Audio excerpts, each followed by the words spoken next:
Pagi, Shalom. Suara saya jelas, Pak Adi? Ya, jelas, Kak. Jelas ya. Oke, kita langsung aja ya. Iya, Kak. Ya, saudara, tadi saya dengar teman-teman kita, termasuk Maven ya, yang kehilangan orang-orang yang dikasihi.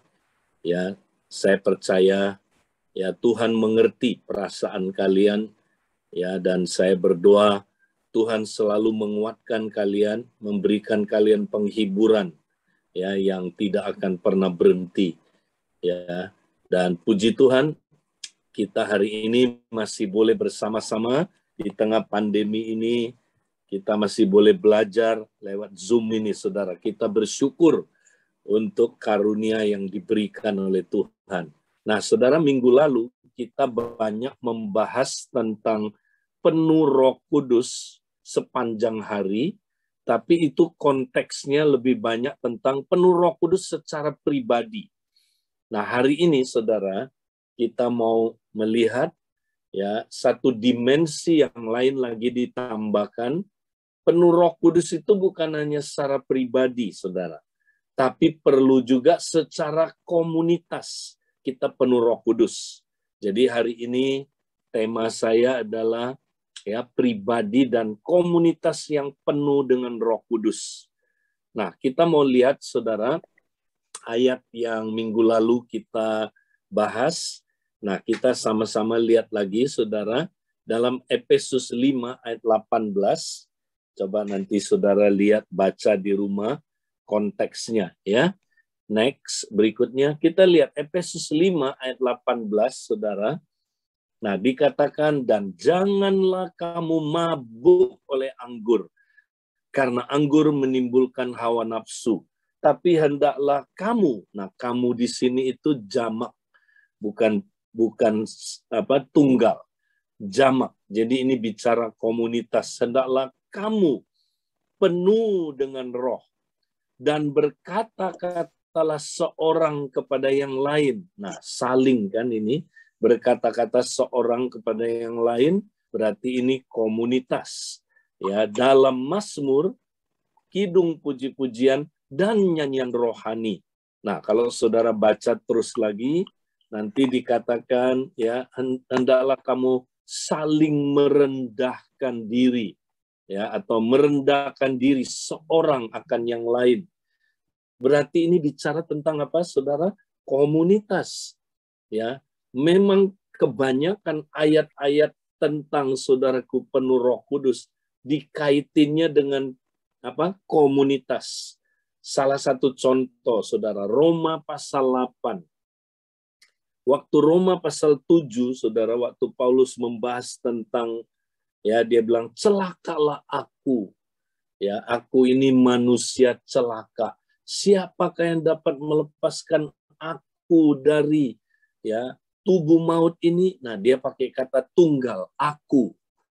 Ya, jadi dia sedang menghadapi ya apa, saudaraku, kekuatan hukum dosa yang terus tarik dia berbuat dosa.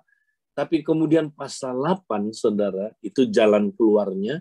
Semua kata ganti ya, sang yang mendengarkan Roma 8 ini, si audiensnya, kata gantinya semuanya, saudaraku, plural ya, atau saudaraku komunitas. Jadi Roma 8 itu Tuhan ngomong sama komunitas. Nah, kita kalau baca Alkitab, kita mesti lihat ini komunitas atau hanya pribadi. Nah, tapi juga saudaraku, kita disuruh penuh Roh Kudus secara pribadi ya. Nah, contohnya Barnabas adalah orang baik, penuh dengan Roh Kudus dan iman. Ya, jadi Barnabas itu penuh dengan Roh Kudus. Nah, ini pribadi, saudara. Jadi secara pribadi kita perlu penuh dengan Roh Kudus. Ya, tapi secara korporat kita juga perlu penuh dengan Roh Kudus. Ya. Nah, bagaimana caranya kita penuh Roh Kudus, saudara? Kita sudah belajar beberapa waktu yang lalu, penuh dengan Roh Kudus itu sederhana, saudara. Caranya persembahkan aja tubuh kita ya sebagai korban yang hidup, yang kudus, yang berkenan kepada Allah. Nah, itu dilakukannya tiap hari, saudara. Ya, karena kata ibadah yang sejati di situ, saudara, itu lateria, itu sama dengan kata ya yang dipakai oleh imam-imam mempersembahkan korban ya sehari 2 kali. Jadi pagi dan malam, saudara. Itu imam-imam mempersembahkan korban harian namanya. Jadi kita juga mesti serahkan diri kita sebagai korban harian. Cuman kita bukan, saudara, ya korban yang mati, ya yang udah mati di kayu salib itu Yesus. Ya kita korban yang hidup. Ya kita persembahkan diri kita sebagai korban yang hidup, siap untuk dipakai Tuhan sepanjang hari. Ya, kita persembahkan tubuh kita pagi-pagi. Karena apa, saudaraku? Tubuh kita adalah bait Allah, tempat kediaman Allah. Tubuh Kristus ini miliknya Allah. Jadi bukan milik kita lagi, maka kita mesti persembahkan supaya dipakai oleh Tuhan untuk alat kebenarannya. Dipakai oleh Dia sepanjang hari. Bukan milik kita lagi. Kita persembahkan, saudara, terus. Ya. Nah, bukan hanya itu, saudara. Malam-malam kita juga persembahkan lagi. Ya, jadi korban yang hidup, yang kudus, yang berkenan kepada Allah ini korban harian, saudara. Makanya Coram Deo itu mesti dimulai ya di pagi hari, ya kita persembahkan sampai malam, nanti kita mau tidur kita persembahkan lagi, saudara.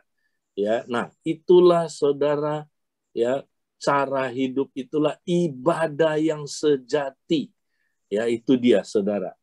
Nah, tapi kan bait Allah bukan hanya diri kita, bukan ya sendirian. Nah, kita lihat bait Allah juga adalah korporat. Next, kita lihat berikutnya, saudara. 2 Korintus 6 ayat yang ke-16. Apa definisi bait Allah? Ya, bait Allah itu, saudara. Ya, tempat kediaman Allah. Nah, kita lihat, saudara, 2 Korintus 6 ayat 16. Apakah hubungan bait Allah dengan berhala? Nah, jadi saudara, Paulus membandingkan apa hubungannya ya bait Allah dengan berhala, ya. Nah, dengan apa, saudaraku? Dengan rumah-rumah berhala, ya, dengan kuil-kuil. Bedanya apa katanya? Karena kita, nah ini dia jamak. Jadi bukan saya, kita adalah bait Allah yang hidup. Menurut firman Allah ini, nah ini definisinya bait Allah, saudara. Aku akan diam bersama-sama dengan mereka. Ya, aku akan diam bersama-sama dengan mereka. Ya, artinya apa, saudara? Aku berdiam di dalam pribadi-pribadi mereka, tapi juga aku diam di antara mereka, saudara. Ya, nah, kenapa? Karena ayat berikutnya bilang, ya, aku akan hidup di tengah-tengah mereka. Nah, ini ya bahasa Inggrisnya I will walk among them. Aku akan jalan, bergerak, move among them, ya. Jadi Tuhan itu bukan hanya diam dalam kita, dalam komunitas, tapi dia bergerak dalam komunitas, saudara. Untuk apa, saudara? Supaya dia pakai tiap anggota untuk membangun anggota yang lain, saudara. Nah, ini dia bait Allah. Jadi bait Allah itu Roh Kudus Tuhan bekerja, saudaraku, untuk kita terjadi saling, hubungan saling. Ya, karena dia bergerak di antara kita. Dia pakai si A membangun si D dan si E, dia pakai si E membangun ya si A dan si B, saling. Dia bergerak, he moves, ya. Dia, saudaraku, hidup di tengah-tengah mereka. Dan aku akan menjadi Allah mereka, dan mereka akan menjadi umatku. Haleluya. Ya, aku akan jadi Allah mereka, mereka jadi umatku. Nah, umat di sini artinya ya yang menjadi kesayangan Tuhan, saudara. Tuhan ini, kita ini kesayangan Dia, saudara. Kita umatnya. Ya, kita udah ditebus oleh dia. Dia udah bayar harga dirinya sendiri, Yesus Kristus mati di kayu salib supaya kita jadi umatnya, ya, milik kesayangannya. Itu artinya umat, saudara. Kita milik kesayangannya. Wow, mana mungkin dia buang, saudara, kalau kita milik kesayangannya. Ya, makanya ya kalau orang udah jadi umat Allah, nggak bisa dia jadi tidak umat lagi, tidak bisa, dia tetap umat selama-lamanya. Ya, seperti kalau kita jadi anak, ya kita tetap anak walaupun kadang-kadang kita nakal. Kan kita nggak dipecat jadi anaknya, saudara. Kita tetap anak. Sama kayak tubuh saya. Sekali saya punya tubuh, saudara, tetap tubuh sampai saya mati. Ya, tubuh saya tetap milik kesayangan saya. Ya, saudaraku, ini tubuh saya, walaupun bisa bandel, saudara, saya nggak pecat dia. Jadi tubuh saya, ya lidah saya kadang-kadang, saudara, suka digigit sama gigi. Ya, saya nggak copot giginya, saudara. Ya, saya nggak cabut gigi saya karena dia, saudara, nggak hati-hati gigit lidah. Ya, dia tetap anggota tubuh. Nah, demikianlah kita, saudaraku. Kita umat kesayangannya. Ya, kita milik kesayangannya, saudara. Puji Tuhan.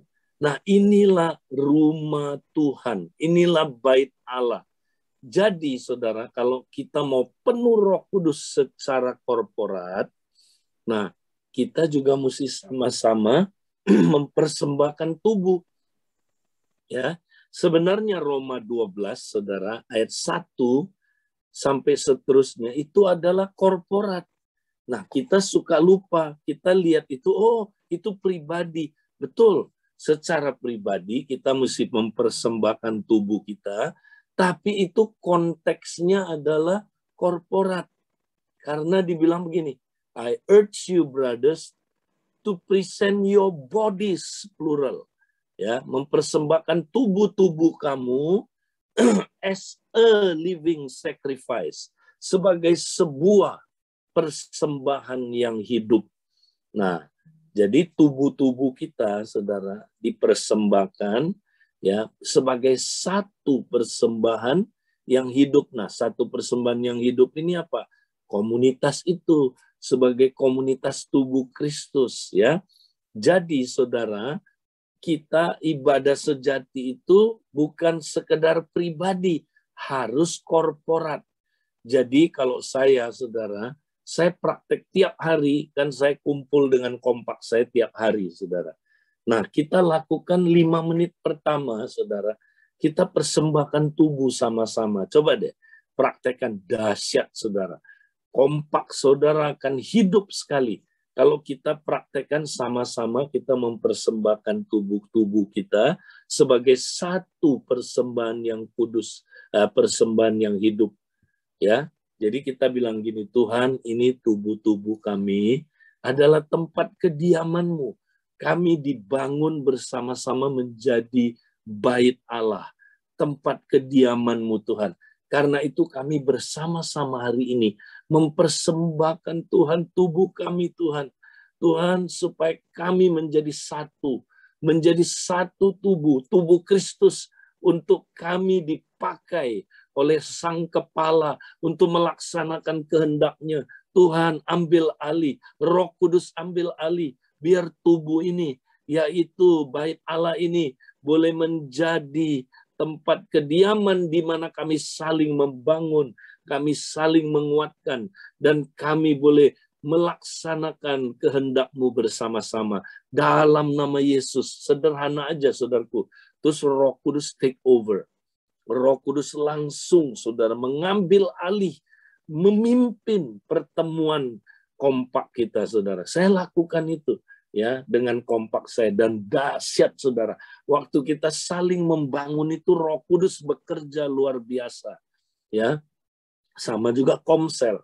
Nah, kami ngalamin, saudara, contoh tadi malam, hari Sabtu malam, kami mulai dengan mempersembahkan tubuh dulu sama-sama.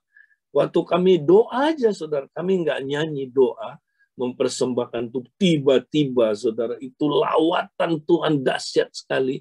Kami nangis semua di lawat Tuhan. Dan satu persatu saudara mulai keluar. Nah kayak ini nih. Tadi itu ya Mazmur, kidung puji-pujian, nyanyian rohani. Dan urapan Roh Kudus mulai bekerja saudara. Begitu kuat sampai kami nggak kuat. Kami semua saudaraku rasakan hadirat yang begitu kuat. Ya, saudara. Nah, itu contoh, saudara, komsel dan kompak yang dipenuhi dengan Roh Kudus. Nah, jadi penuh Roh Kudus secara pribadi, itu penting nggak? Penting sekali. Itu akan mempengaruhi penuh Roh Kudus secara korporat. Ya, tapi penuh Roh Kudus secara korporat kembali mempengaruhi penuh Roh Kudus secara pribadi. Mari kita lihat diagram ini, saudara. Berikutnya. Jadi, ini saling mempengaruhi. Berikutnya, silakan. Nah, ya sebelumnya, saudara lihat, jadi penuh Roh Kudus. Nah, ini saling mempengaruhi, saudara. Jadi, kalau saudara secara pribadi, ya penuh Roh Kudus, kayak Barnabas secara pribadi penuh Roh Kudus dia, saudara. Nah, dia begitu penuh Roh Kudus, sampai dia disebut anak Roh Kudus, saudara. The sons of encourager. Encourager, ya, anak penghiburan. Penghiburan itu title-nya Roh Kudus, gelarnya Roh Kudus. Nah, kenapa dia disebut anak Roh Kudus? Bar itu anak dari, Nabas itu adalah ya penolong, saudara, atau penghibur. Jadi dia jadi anaknya penghibur. Kenapa dia disebut anaknya penghibur? Karena dia jadikan kepenuhan Roh Kudus sebagai gaya hidup, saudara. Jadi Barnabas itu penuh Roh Kudus terus. Sepanjang hari dia penuh Roh Kudus. Makanya saudaraku dia disebut Barnabas. Nama dia sebenarnya bukan Barnabas. Nama dia adalah Yusuf. Ya, tapi karena dia penuh Roh Kudus, maka dia nickname-nya diganti, saudaraku, menjadi Barnabas. Si anak Roh Kudus lewat. Ya, kenapa dia anak Roh Kudus? Dia jadiin gaya hidup, saudara. Nah, apakah saudara sudah bergaya hidup penuh Roh Kudus sepanjang hari? Nah, kalau kita semua penuh Roh Kudus secara pribadi, bayangkan saudara, waktu kita hadir di kompak dan komsel, kira-kira kompak dan komselnya penuh Roh Kudus nggak? Wih, ya dipengaruhi. Kepenuhan Roh Kudus pribadi mempengaruhi kepenuhan Roh Kudus secara korporat. Nah, waktu kita penuh Roh Kudus secara korporat, saudara, itu ada dimensi lain lagi yang kita nggak bisa dapat secara pribadi. Ya, waktu kita penuh Roh Kudus secara korporat, hal itu men-trigger, mempengaruhi lagi nanti kepenuhan Roh Kudus kita secara pribadi. Ya, lihat. Ya, kita kembali nanti, ya, nggak usah ditunjukin. Kita kalau lihat tadi Efesus 5, saudara, ya, ketika mereka penuh Roh Kudus, apa yang terjadi? Paulus bilang, ya, dia lanjut bahas apa habis itu, saudara? Ya, habis itu dia bahas tentang keluarga. Ya, makanya kalau kita penuh Roh Kudus di komunitas, saudara, kita pulang ke rumah, kita juga akan mempengaruhi, ya, kita berperan sebagai suami yang baik. Kalau kita penuh Roh Kudus di kompak, penuh Roh Kudus di komsel, itu akan mempengaruhi kita jadi istri yang baik ya di rumah. Bagaimana kita juga dipengaruhi jadi orang tua yang baik buat anak-anak. Kita dipengaruhi jadi anak-anak yang baik di keluarga. Kita dipengaruhi, saudaraku, supaya kita menjadi tuan yang baik, menjadi hamba yang baik. Ya, kita, saudaraku, dipengaruhi ya untuk saudaraku melakukan peperangan rohani bersama-sama, saudaraku. Nah, lihat saudara, itu mempengaruhi. Kalau saudara penuh Roh Kudus di kompak, penuh Roh Kudus di komsel, itu mempengaruhi hidup pribadi saudara. Ya. Nah, tapi kalau saudara nggak kayak Barnabas, udahlah, saya cuma penuh Roh Kudus di korporat aja. Ya, saya nggak mau penuh Roh Kudus di secara pribadi. Ya, nggak bisa juga, saudara, karena saling mempengaruhi. Ya, kalau saudara semua coba nggak mau penuh Roh Kudus secara pribadi, saudara datang ke Kompak atau Komsel, semuanya membawa apa, saudara? Kedagingan. Karena ketika kita nggak penuh Roh Kudus, kita kedagingan. Nah, bayangin aja kalau Komselnya ya atau Kompaknya kedagingan, saudara. Kita bukan saling membangun, saling menyerang, saling menghakimi, saling melukai. Jadi, saudara, ya mempengaruhi. Kalau kita secara pribadi nggak penuh Roh Kudus, mempengaruhi komunitas kita, ya. Nah, tapi kalau kita penuh Roh Kudus, di komunitas kita makin dahsyat penuh Roh Kudusnya, saudara. Kita ngalamin dimensi yang lain yang akan mempengaruhi hidup kita nanti di keluarga, di bisnis, di mana kita berada, saudaraku. Jadi ini saling mempengaruhi, ya. Nah, penting sekali, saudara. Oke. Nah, sekarang kita mau lihat, saudara, kalau kita udah penuh Roh Kudus secara korporat, apa yang terjadi, saudara? Mari kita lihat. Ya, yang pertama, ya, karena fungsi Roh Kudus adalah membentuk tubuh Kristus, ya, maka saudara, kompak kita ya itu akan kuat sekali, saudara. Kalau kita penuh Roh Kudus, kompak kita, komsel kita terikat ya menjadi komunitas tubuh Kristus. Kenapa, saudara? Karena Roh Kudus adalah ahlinya membangun tubuh, saudara. Roh Kuduslah yang membentuk tubuh Kristus. Sedangkan kompak, komsel itu kan unitnya tubuh Kristus, kan? Kalau kompak itu unit terkecil dari tubuh Kristus. Makanya saudara kalau kompak penuh Roh Kudus, wah jangan takut, kompak itu pasti terbentuk sebagai tubuh, saudara. Mari kita lihat bahwa peranan Roh Kudus adalah membentuk tubuhnya, betul? Nah, ayat 12, 1 Korintus 12. Karena sama seperti tubuh itu satu dan anggota-anggotanya banyak, dan segala anggota itu sekalipun banyak merupakan satu tubuh. Demikian pula Kristus, ya. Demikian pula Kristus. Ya, Kristus itu kepala dan tubuhnya. Sebab dalam satu roh, nah ini dia. Sebab dalam satu roh kita semua, baik orang Yahudi maupun orang Yunani, baik budak maupun merdeka, telah dibaptis menjadi satu tubuh. Nah, sampai di sini dulu. Jadi kita bisa jadi satu tubuh, itu pekerjaan siapa? Pekerjaan Roh Kudus. Kalau Roh Kudus nggak bekerja, tidak terbentuk tubuh Kristus. Makanya waktu Roh Kudus dicurahkan, saudaraku, di mana di Yerusalem di hari Pentakosta, maka tubuh Kristus terbentuk karena orang-orang percaya ya itu disatukan menjadi satu tubuh. Ya, tadinya orang-orang ini bermusuhan, saudara. Ya, ada orang Yahudi, orang Yunani, ya itu bermusuhan kan, saudara. Juga budak dan merdeka bermusuhan, saudara. Kalau saudara bisa tambahin lagi perempuan laki-laki, ya apalagi saudara, ya apalagi Skit dan barbar, ya ini orang-orang yang berbeda-beda, ya kadang-kadang bermusuhan. Tapi saudaraku oleh roh dipersatukan. Makanya saudara kalau kompak kita penuh Roh Kudus, wow, kompak kita terbentuk menjadi tubuh, saudara. Kalau enggak, kompak kita hanya acara small group, kelompok kecil.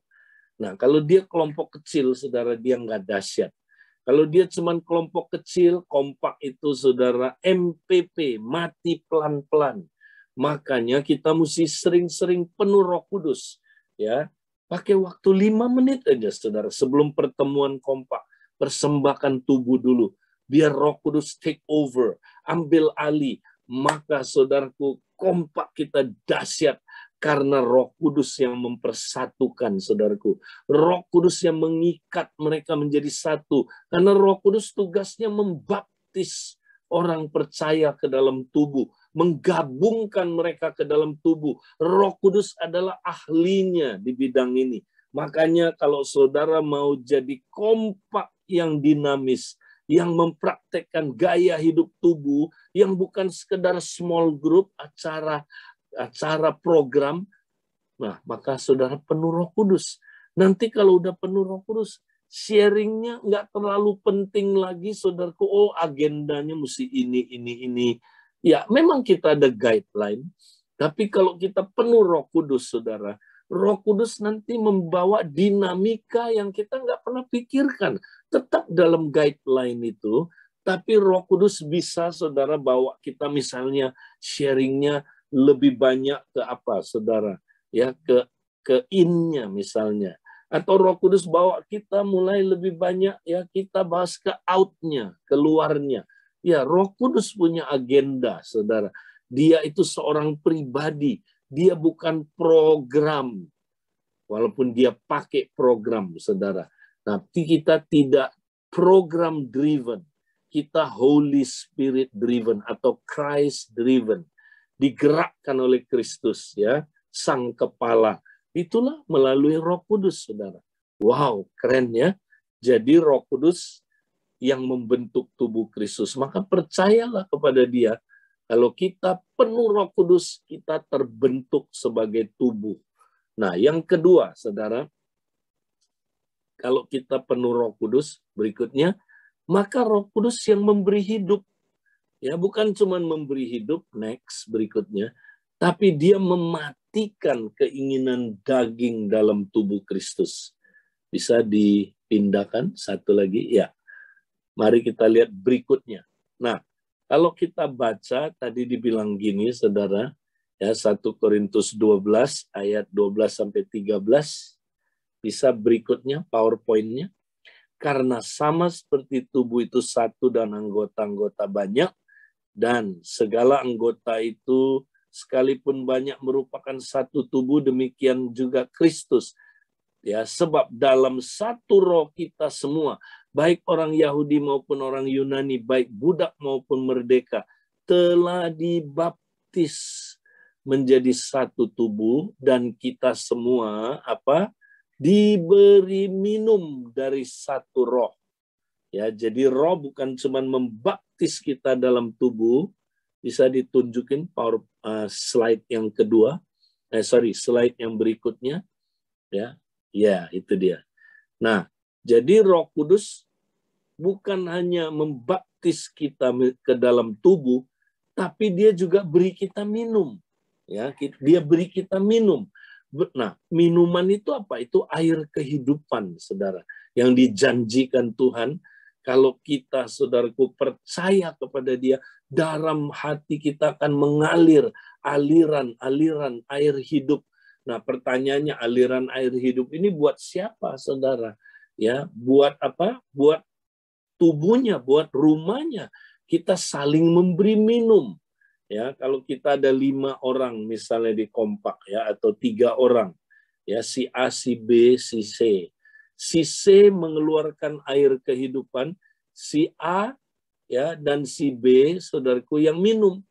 Waktu si A mengeluarkan aliran air kehidupan, ya, si B dan si C yang minum.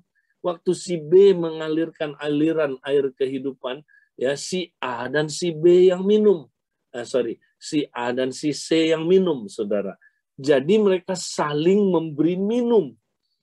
Nah, berarti, saudara, kalau kita nggak ada di dalam tubuh, kita nggak minum. Ya, kita harus minum, ya, aliran Roh Kudus secara korporat ini, saudara. Ya, kita mesti minum. Ya, memang kita secara pribadi, ya, kita juga, saudaraku, ya, mesti penuh Roh Kudus, tapi ada dimensi lain. Ya, ini dimensi lain. Kita saling memberi minum. Karena kan tubuh, ya. Nah, apa yang terjadi, saudara? Maka kita pasti bertumbuh dong kalau kita diberi minum. Bukan hanya itu, saudara. Roh Kudus mematikan keinginan-keinginan daging kita. Kita lihat slide berikutnya, saudara. Nah, kita lihat. Nah, kita juga suka baca ayat ini, kita pikir pribadi. Enggak. Roma 8 itu bukan pribadi, saudara. Karena semua kata kamu, kami, ya, mereka, itu pakai kata jamak semua. Karena Roma 8 lagi bahas tentang komunitas tubuh Kristus. Ya, nah dia bilang begini, sebab jika kamu, nah ini jamak, hidup menurut daging, nah kalau saudara lihat, kamu hidup menurut daging, kamu akan mati. Ya, kamu akan mati. Tetapi jika oleh roh, nah kalau kamu hidup oleh roh, ini sama dengan penuh Roh Kudus. Kalau kamu sama-sama penuh Roh Kudus, ya, kamu mematikan perbuatan-perbuatan tubuhmu, kamu akan hidup. Nah, jamak semua ini, saudara. Kamu akan hidup. Jadi ini ngomong soal komunitas. Ya, kalau kita sama-sama penuh Roh Kudus, saudara, maka kompak kita, komsel kita nggak duniawi. Ya, karena ketika kita sama-sama penuh Roh Kuduslah yang mematikan perbuatan-perbuatan tubuh kita. Dia yang mematikan, bukan kita. Ya, jadi makanya kalau kompak, ya, ayo persembahkan tubuh dulu. Kalau kita nggak persembahkan tubuh, kita saudaraku biarkan Roh Kudus take control, nanti yang manifestasi daging. Makanya banyak kompak, saudara. Kenapa nggak kompak? Ya kan? Karena apa, saudara? Kedagingan. Kedagingan itu apa? Coba perbuatan daging apa? Perselisihan. Itu perbuatan daging, saudara. Kepahitan, kemarahan, iri hati, cemburu. Apalagi, saudara. Ya, nah itu kan semua perbuatan daging itu merusak komunitas, kan? Betul nggak, saudara? Sihir. Sihir, tahu, saudara? Sihir itu mempengaruhi orang lain untuk melakukan apa yang saya mau. Bukan dengan kekuatan Roh Kudus, tapi dengan kekuatan daging. Ya, controlling, manipulasi. Itu terjadi, saudaraku, di kompak.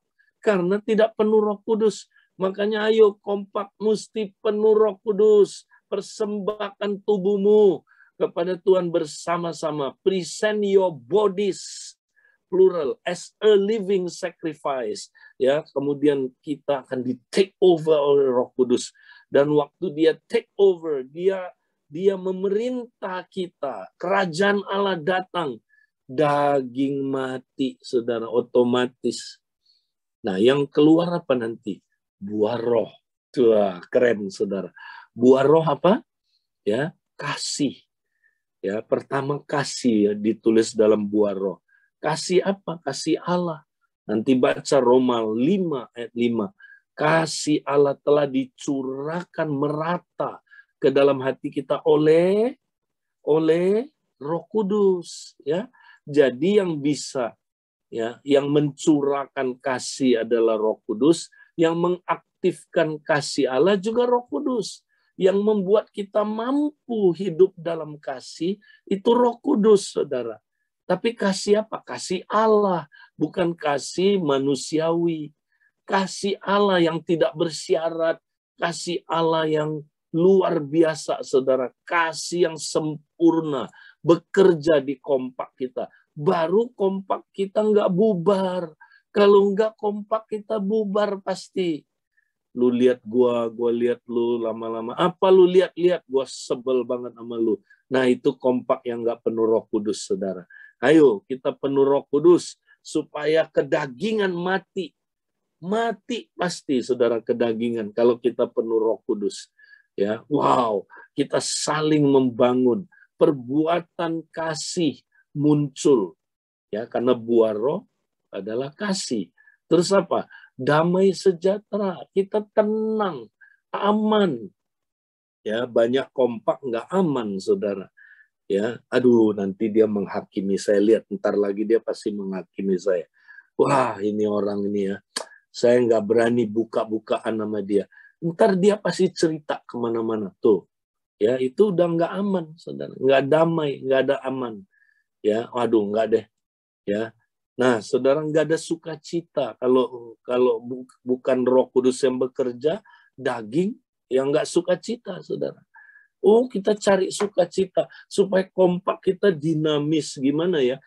Kita bahas yang lucu-lucu yuk. Nah, itu dia, saudara. Supaya sukacita lucunya dari daging, ya, saudara.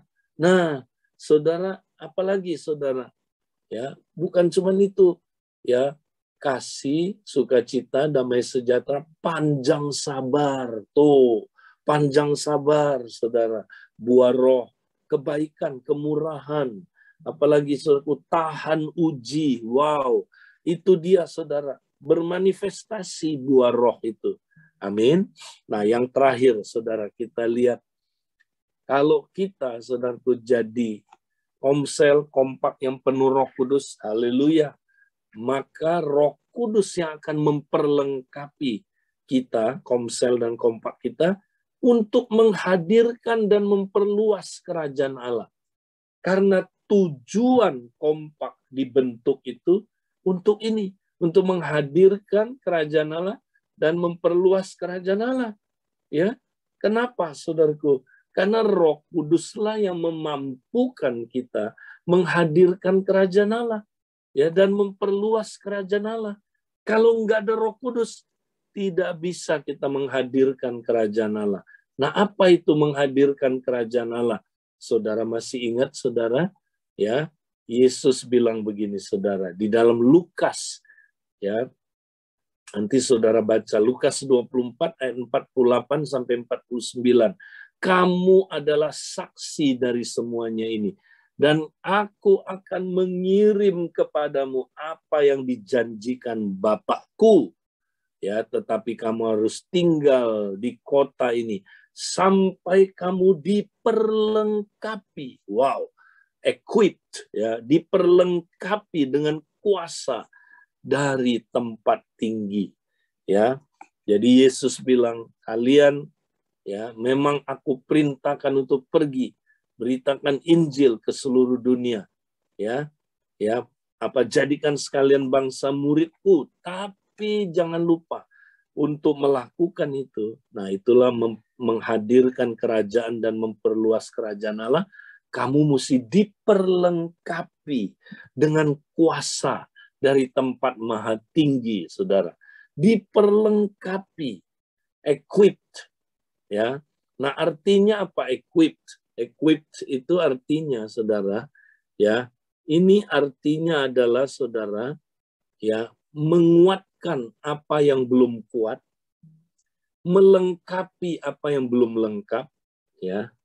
Terus apa? Memampukan apa yang belum mampu, saudara. Itulah diperlengkapi, ya.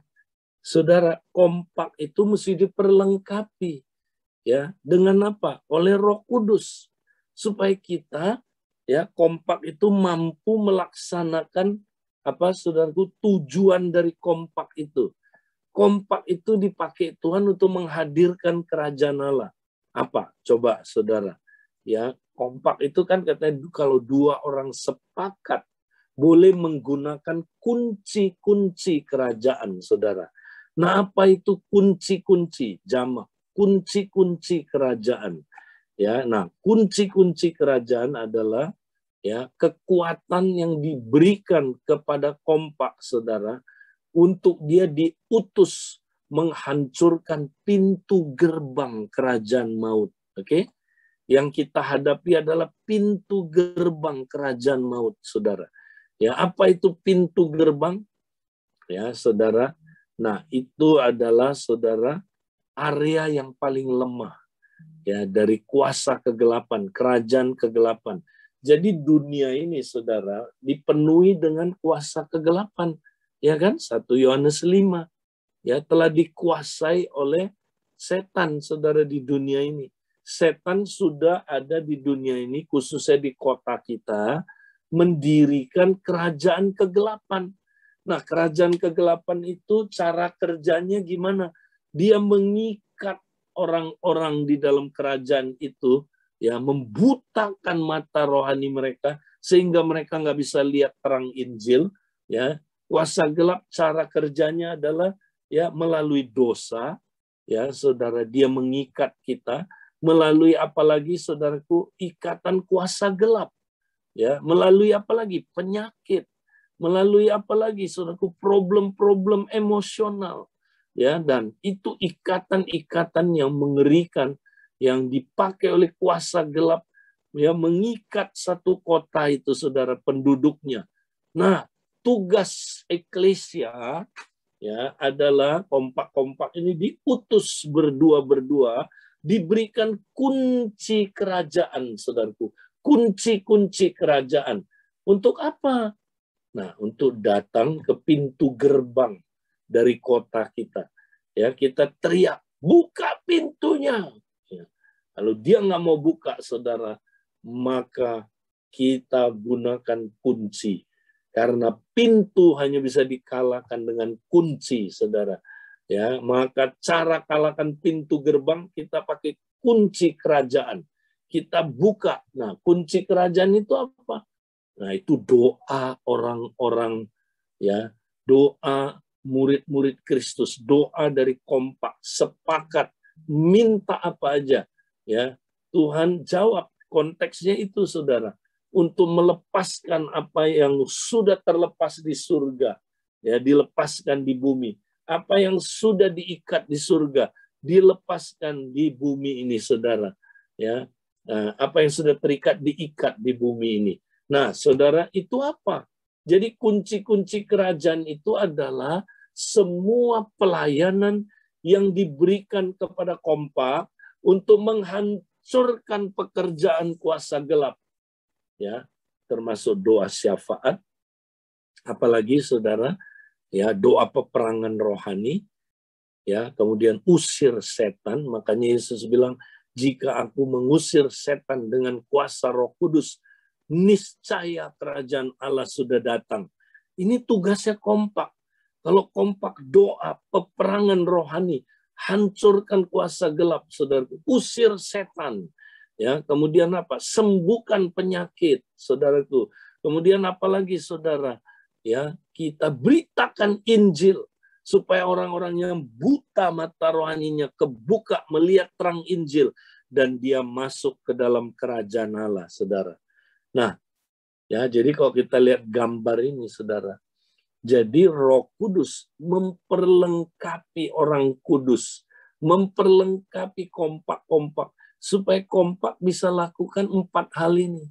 Ya, usir setan, kesembuhan, beritain Injil kerajaan, dan langsung ajarin orang yang udah masuk kerajaan Allah itu cara hidup dalam kerajaan Allah, SPK. Ya, nah ini saudara, Roh Kudus memperlengkapi kita supaya kita mampu melakukan ini. Karena ini yang Yesus lakukan ketika dia penuh Roh Kudus. Ya, di dalam Lukas pasal 4 dia bilang Roh Allah ada padaku, ya, untuk, nah ini dia, ya, apa, saudaraku, memberitakan Injil kepada orang-orang miskin, itu memberitakan Injil. Ya, terus apa? Melepaskan orang dari tawanan, saudara. Ya, terus apa? Menyembuhkan orang yang luka hati. Ya, terus saudaraku, mencelikkan mata orang yang buta. Ya, itu orang yang belum lihat kerajaan Allah, diajar supaya bisa lihat kerajaan Allah. Ya, supaya mata rohaninya celik. Ya, katanya kalau kamu nggak lahir baru, kamu nggak bisa lihat kerajaan Allah, saudara. Ya, nah makanya saudaraku, ini pelayanannya Yesus. Nah, Yesus mau kita sebagai muridnya, pemagangnya, kita juga lakukan ini, saudara. Tapi bagaimana caranya? Roh Kuduslah yang akan melengkapi kita. Nah, Roh Kudus melengkapi kita gimana? Dia nggak langsung dari surga, saudaraku. Ya, langsung dia, saudara, artinya di dalam kita dan di antara kita. Ya, dia bukan hanya memberi kekuatan, tapi dia juga pakai bagian tubuh yang lain. Ya, nanti dia kirim kompak yang lebih bagus, ya, dalam usir setan. Saudara belajar dari kompak yang lebih bagus usir setan itu. Ya, kompak yang lebih bagus, saudaraku, mereka mengadakan SPK. Belajar dari mereka, saudara. Karena Roh Kudus pakai itu. Ya, Roh Kudus pakai Barnabas memuridkan siapa? Saulus. Ya, jadi kalau nggak ada Roh Kudus, saudara, kita nggak mengalami apa perlengkapan itu, equipping. Jadi Roh Kudus memampukan kita nanti, saudara. Nah, Roh Kudus juga pakai pemimpin-pemimpin, equiper-equiper untuk memperlengkapi kita. Itu dia, saudara. Jadi jangan bilang gini, oh itu manusia. Bukan, itu Roh Kudus yang pakai manusia. Coach, ya, itu sistem yang dia buat. Equiper untuk memperlengkapi kita. Supaya kita mampu, kompak-kompak mampu melakukan 4 hal ini. Nah, saudara, mari kita mau semangat, saudaraku, ya, menjadi kompak-kompak yang diperlengkapi untuk menghadirkan dan memperluas kerajaan Allah. Puji Tuhan. Mari kita datang sama Tuhan. Tuhan, terima kasih. Kami boleh mendapat pengertian yang lebih lagi hari ini. Bagaimana kami boleh penuh Roh Kudus secara korporat. Tuhan, tolong kami, mampukan kami mempraktekkan ini di kompak kami, di komsel kami, sehingga kompak dan komsel kami menjadi komunitas yang hidup, yang akan mempengaruhi kepenuhan Roh Kudus kami secara pribadi. Terima kasih Tuhan. Kami mau terus secara pribadi dan komunitas dipenuhi dengan Roh Kudus. Tolong kami mempraktekkan ini Tuhan. Dalam nama Yesus kami berdoa. Amin. Oke, puji Tuhan. Ya, nah saya kembalikan ke Hadi. Nah, kalau teman-teman ada yang mau bersaksi meneguhkan atau saudara dapat berkat apa lewat ini, ya dibukakan oleh Tuhan, saudara mau meneguhkan, silakan boleh sharing singkat-singkat, ya, atau punya pengalaman ya tentang ini, saudara udah ngalamin, saudara meneguhkan, boleh ya. Nah, atau mau bertanya, silakan. Ya, saya serahkan Hadi. Ya, silakan Bapak Ibu, teman-teman. Apabila ada teman-teman mau bersaksi ya, meneguhkan apa yang kita dengar pagi hari ini, bagaimana Roh Kudus memenuhi kita ya, secara pribadi ataupun secara korporat ya, bersama dengan tubuh Kristus. Ya, kalau saya sendiri secara pribadi, saya sering mengalami ya, kayak dia. Jadi ketika mau pelayanan, rasanya itu gentar ya, takut ya, bingung mau ngapain, mau bicara apa. Tetapi ketika berbahasa roh terus-menerus ya, minta Roh Kudus penuhin, timbul iman ya. Seperti yang kayak dibilang, mungkin imannya sudah ada, tapi Roh Kudus yang meneguhkan ya, mengaktifkan iman itu ya. Dan kalau bersama dengan Komsel, saya juga bersyukur ya ketika ada di dalam Komsel kita penyembahan ya, benar-benar kita bisa saling melayani satu dengan yang lain, saling menguatkan ketika ada yang bermazmur, ketika ada yang menyampaikan pesan Tuhan, ketika ada yang berdoa. Saya merasakan sekali dikuatkan lewat teman-teman tubuh Kristus. Ya, itu yang saya alami kayak secara pribadi ya, ataupun secara korporat. Ya. Wow, puji Tuhan. Kalau ini dipraktekkan konsisten terus, Hadi, maka kita akan dapat momentum itu ya. Penuh Roh Kudus pribadi mempengaruhi penuh Roh Kudus secara korporat, penuh Roh Kudus korporat mempengaruhi penuh Roh Kudus pribadi. Wah, ini jadi momentum ya. Jadi kita benar-benar mencapai kepenuhan Allah itu. Oke. Thank you sharingnya. Ada lagi saudara? Ada yang mau bertanya? Ya, silakan. Halo, Pak Edi. Ya, saya mau berbagi. Waktu minggu lalu Pak Edi kasih impartasi firman tentang Roh Kudus. Saya langsung mempraktekkan, Pak. Jadi di tempat pekerjaan saya ada tekanan lah ya, Pak ya. Ketika ada tekanan itu saya berbahasa roh. Dan saya berusaha untuk masuk kamar mandi. Saya dalam hati, terus ketika saya tidak ini lagi, saya masuk kamar mandi, saya berbahasa roh terus. Dan benar ya, timbul kekuatan iman. Jadi kesedihan yang saya alami ketika saya mendapatkan tekanan itu hilang ya Pak. Dan saya nggak mengingat lagi, dan orang yang menekan saya itu saya mampu untuk mengasihinya. Berarti saya berhasil, dan itu ya benar harus dilatih ya Pak. Ketika saya alami itu 1 hari, 2 hari, saya ketemu orang-orang yang karena melihat kita hidup dalam kebenaran, kan banyak orang yang nggak suka ketika lihat kita hidup dalam kebenaran. Nah, ketika kita ditekan, dipermalukan, kita harus mampu berdiri tegak. Tapi sebagai manusia pasti kita sedih, mau nangis, mau teriak. Nah, tapi saya ingat pengajaran Bapak waktu itu.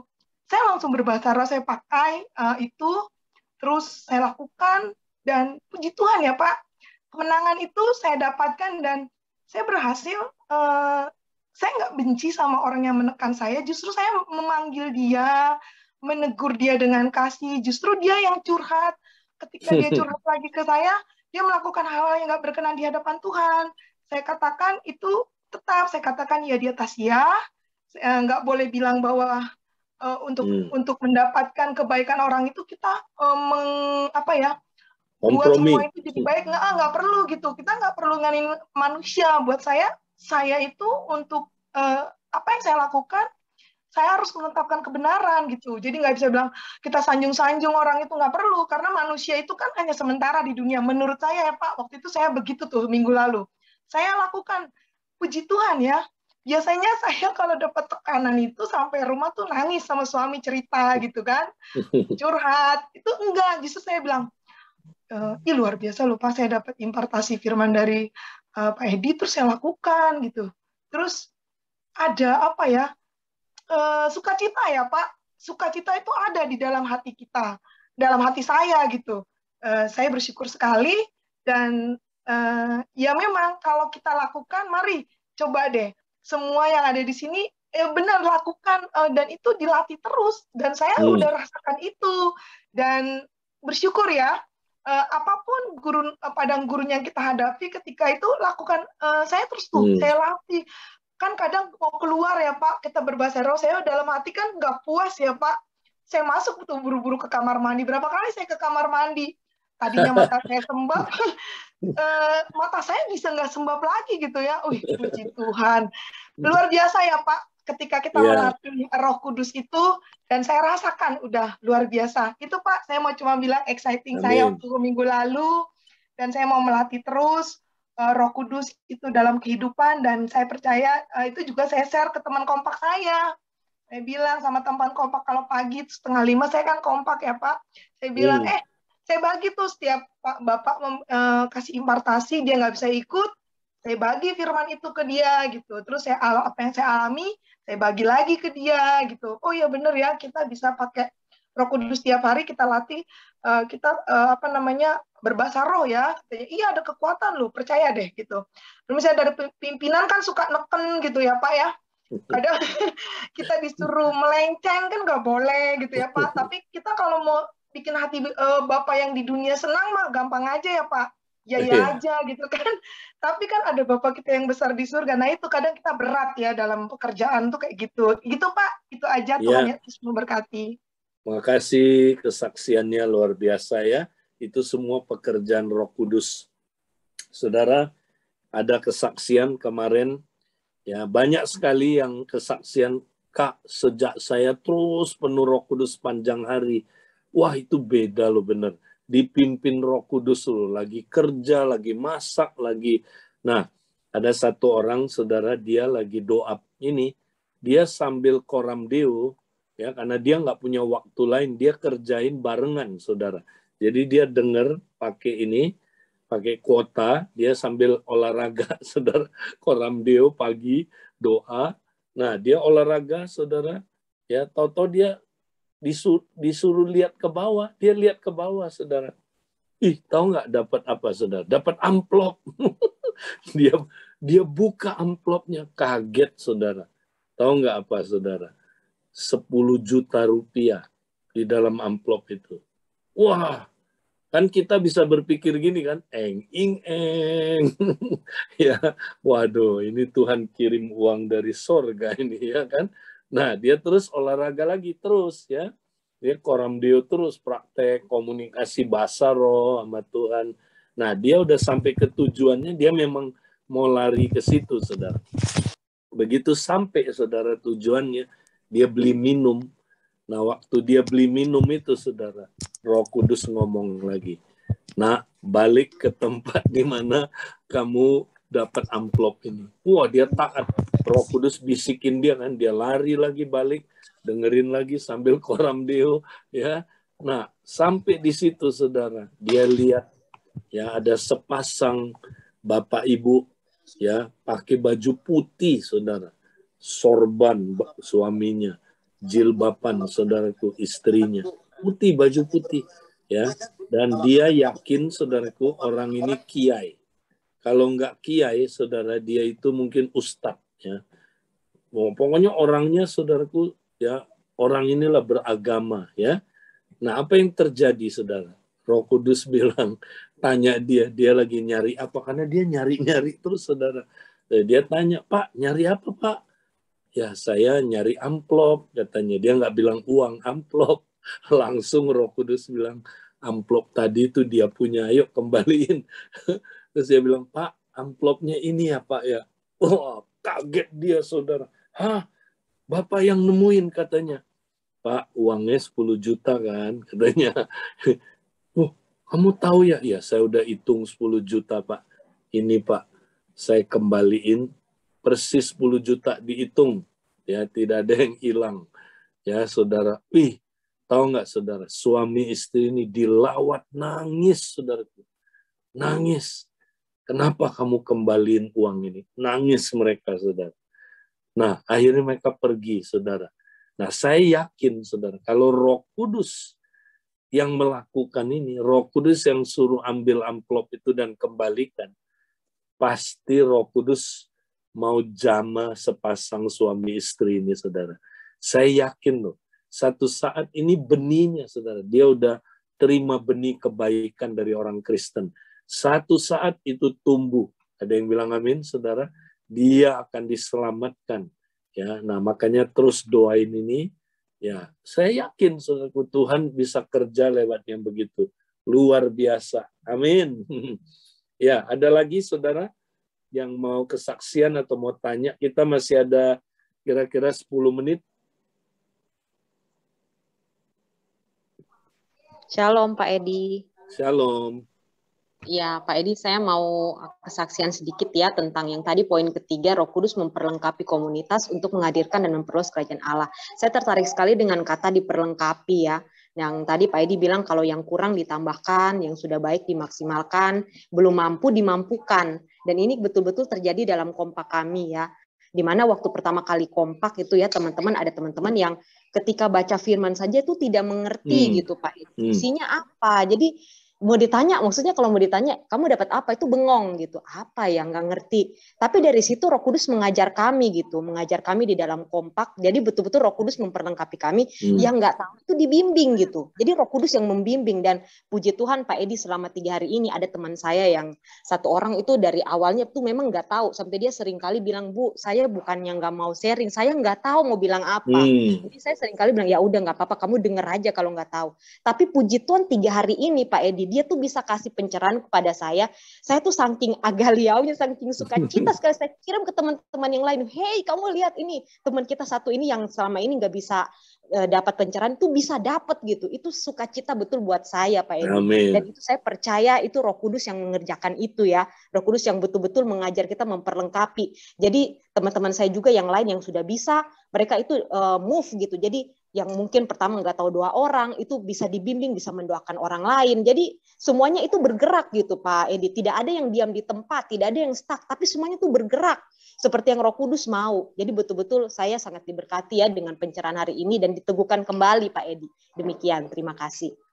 Ya, terus ya praktek penuh Roh Kudus secara komunitas ya. Nah, nanti itu makin Roh Kudus makin pimpin kita, makin memperlengkapi kita. Dia punya cara deh pokoknya ya yang luar biasa. Dia bisa lakukan lewat satu dengan yang lain, atau dia utus nanti bagian tubuh Kristus yang lain menambahkan apa yang kurang pada kita, memperlengkapi. Nah, itu memperlengkapi. Bahkan coach-coach, pemimpin-pemimpin yang nanti Tuhan pakai melatih kita. Misalnya ya, kompak itu masih kurang dalam penginjilan. Ya, nanti Tuhan pakai coach-coach, ya, pelatih-pelatih yang ada, equiper untuk melatih kita. Ya, jadi Tuhan itu kreatif, Roh Kudus itu ya. Oke, ada lagi?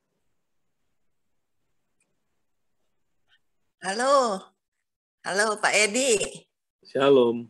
Salam. Saya Susi, umur 65 tahun. Terus saya suka ini minta Roh Kudus dari sejak dulu. Tapi kok saya bisa berubahnya gini. Sampai saya nggak mau apa-apa, masa saya lihat perhiasan di toko perhiasan pun saya lihat kayak nggak ada harganya gitu. Terus nggak mau pakai, nggak mau lihat mobil mewah, saya nggak perlu. Mau pergi yang keluar negeri saya nggak mau. Terus jalan-jalan pun umpamanya nggak ada keperluan ke Bandung kemana buat pribadi saya diajak nggak mau. Jadi saya kalau ada teman-teman yang berbutuh, nemenin orang gitu ya, saya baru mau buat itu kan. Terus dia lihat rumah-rumah besar, saya dikasih rumah besar juga nggak mau, gitu kok. Kan saya bilang di dalam diri saya ada apa gitu. Terus saya dulunya orangnya pendiam, teman-teman sekolah lagi zaman dulu orangnya lagi udah belum kenal Yesus juga saya diem gitu. Sekarang ketemu teman pada bilang, sekarang kayaknya lu bukannya lu deh, lu tuh berubah. Dulu lu gak pernah ngomong katanya, lu diem gitu kan. Sekarang kok lu ngomongnya merocos terus, katanya ngomongin ngajarin terus gitu kan, katanya dia bilang nggak berhenti gitu. Orang lain pada bingung gitu. Kok kayak orang udah nggak mau apa-apa tuh. Apa saya bilang, apa saya udah nggak ada semangat hidup gitu kan. Lihat apa-apa saya mah cukup. Mobil begini pun saya cukup gitu kan. Biarin mobil orang bagus-bagus saya udah nggak mau, saya nyaman gitu. Umpamanya diserempet orang saya nggak marah, biarin mobil ini yang penting bisa jalan, bisa saya setir. Kok saya bilang kok kayak berubah kayak begini. Terus maunya tenang aja gitu, ada damai sejahtera aja, nggak mau nguber kesenangan saya gitu, enggak. Baju-baju bagus-bagus pun apa-apa orang-orang pada mau, saya enggak, masa enggak mau ini. Kok bisa berubah begitu, Pak Edi? Terus kalau umpamanya teman banyak yang pada masalah kan, pada Susi kita kemari gitu. Akhirnya saya berempat begini, mama makan, habis makan, terus taunya yang saya bawa tuh yang pada kehilangan suami, taunya Tuhan bisa kumpulin yang pada nggak ada suami, terus ada satu yang masih berkeluarga tapi ada suaminya, tapi udah hubungannya udah kayak masing-masing, cuman masih kayak bersatu tapi bersatu tapi udah masing-masing gitu, hanya cuman mempertahankan dia tuh nggak cerai gitu, buat anak-anak gitu masih dingin. Terus saya tuh jadi ngomong terus ajarin dia tuh sampai teman-teman ajak habis makan nih makanan jasmani, terus ajak kita nongkrong yuk katanya di kafe katanya, kita ngobrol katanya. Akhirnya tuh teman-teman ajakin saya tuh ngomongin masalah tuh satu-satu sampai dari pagi sampai jam 5 sore. Atau enggak itu Pak Edi. Terus saya juga bingung kok mulutnya kayak ngomong terus gitu ya. Karena banyak orang yang bermasalah. Bisa Tuhan tuh kirim yang ini ngajakin, yang ini ngajakin. Terus sampai jam 5 sore baru pulang, udah itu. Diam aja tuh Pak Edi di kafe tuh. Kafe ngomong terus makannya sih cuman makan yang orang habis makan itu kan, habis makan siang, terus makannya asal-asalan aja gitu, cuman kopi sama kue gitu. Aduh saya sampai takut, aduh ini ntar diusir nggak ya sama ini sama yang punyanya, tapi terus sampai jam 5 Pak Edi tuh. Nah, jadi saya kok kayaknya bukan pribadi saya gitu, tapi saya bilang ini baik nggak, saya jadi kayak nggak semangat hidup, apa-apa kok nggak mau gitu. Kayaknya udah nggak butuh, rumah besar kayaknya masalah buat saya tuh. Sekarang apalagi keadaan begini, saya kerja sendiri, selama hidup kan nggak pernah punya pembantu. Kayak di sana saya punya anak 6, jadi selama hidup sekarang anak udah berkeluarga 5, tinggal 1. Terus kalau pelihara pembantu kan itu apa masalah kan mesti repot gitu kan. Jadi saya kerja sendiri tapi bisa kuat. Terus saya pikir, Pak jadi hidupnya kok jadi nggak punya pembantu selama hidup, nggak pernah punya pembantu, paling sedikit 2, 6 gitu ya. Tapi kuat gitu, terus happy sembari Rizka, sembari nyanyi. Terus kalau udah kita muji Tuhan, Rizka nggak mau udah nggak, kalau nggak nyanyi tuh hanya jenuh, masih ada lagi gitu. Tapi kalau kita nyanyi ya, terus mau lagi gitu, nggak berasa Pak Edi. Nah, nggak Roh Kudus apa? Nggak mau apa-apa gitu. Sampai saudara semua marah, katanya ini stres lu, katanya lu stres gitu, banyakan baca Alkitab katanya. Gitu, ini stres yang bagus ya. Oke. Ya, jadi apa yang Ibu alami, nah itulah proses ya. Roh Kudus lagi terus memproses Ibu ya supaya Ibu berkarakter seperti Kristus ya.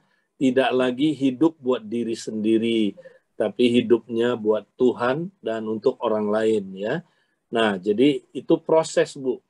Jadi sebagian besar yang Ibu sedang ngalamin, nah itu proses yang Tuhan kerjakan supaya Ibu terus ketika dipenuhi Roh Kudus, ya itu tadi, berbuah roh ya, mulai berbuah roh. Jadi tadi itu ya, kalau dulu kan mungkin ya kita apalagi masih muda ya, jadi serakah, kita pengen punya ini, pengen punya itu. Sekarang ya kayak tadi ya, kita tahu ini sampah, ternyata ayat tadi itu ya, Filipi itu ya, yang berharga kita tahu bukan itu gitu. Ya, kayak Paulus bilang, aku menganggap semuanya itu sampah. Ya. Nah, jadi ya puji Tuhan, Bu, lanjut terus ya. Yang penting Ibu terus dalam komunitas, nanti Roh Kudus ya terus menguduskan kita. Proses ini ya, menguduskan kita, menolong kita supaya kita makin serupa dengan Kristus ya. Oke, baik. Puji Tuhan, thank you kesaksiannya. Nah, Pak Hadi, mungkin karena waktu saya serahkan kembali. Ya, saya harus live. Sampai ketemu lagi